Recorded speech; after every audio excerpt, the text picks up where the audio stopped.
is always a record of failure.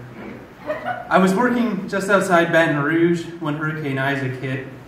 The memory is like looking in a fogged-over mirror with some opposite self, backwards, lashing down trailers with winches.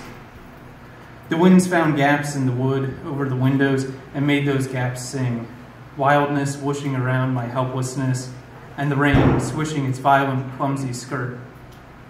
I grasped for words to describe this nature and its moods, attempting to distill the storm into stanzas. I thought of nature in poetry, from the pastoral to Whitman, praising spiders and the grass, from the divinity in nature expressed by Dickinson, to the escapism that goes from Wordsworth to Thoreau. As if by putting nature into words we can control it. These wild winds are wings I nestle under, this rhyme an umbrella. Trees snap in half and sail across the lawn, easy as a wish. I sat outside during Hurricane Isaac. Under the overhang of the roof, the earth's noise was too loud to talk, too violent to listen. I smoked a cigarette in the beautiful tantrum. Inside me was a battery of urges ready to open fire, a tornado of brokenheartedness, war between guilt and forgiveness. Was this feeling love or terror? I think of William Blake in his poem, The Garden of Love, how he uses the concepts of nature and love interchangeably.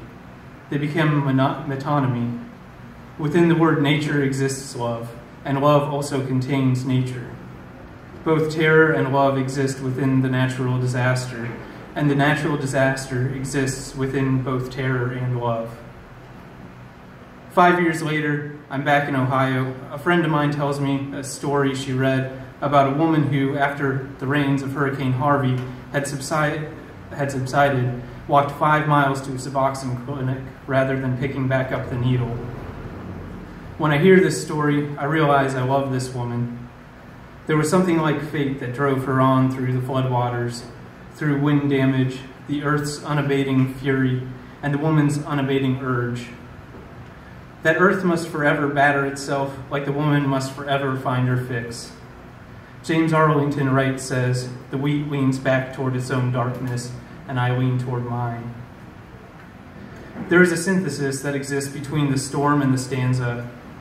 Wordsworth, in his preface to Lyrical Ballads, speaks of the poet writing most effectively from a state where he is in the imitation of the experience he once had. It is the spontaneous overflow of powerful feelings. As I imitate the storm, I spill over. I am thrust into that tangled fury of wind and rain and brush, of drug addicts, criminals, and convicts. I am clobbered with a garbage can in flight. I am in love and I am heartbroken. I am wrenched along behind that determined, addicted woman, dragged through the ditch in the wake of things I no longer have to experience.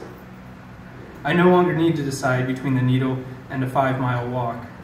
But each successive storm is a reminder, a verse in this poem of the hurricane within and the furor outside ourselves. It is only a reminder of the paroxysms of the earth and the paroxysms of the heart.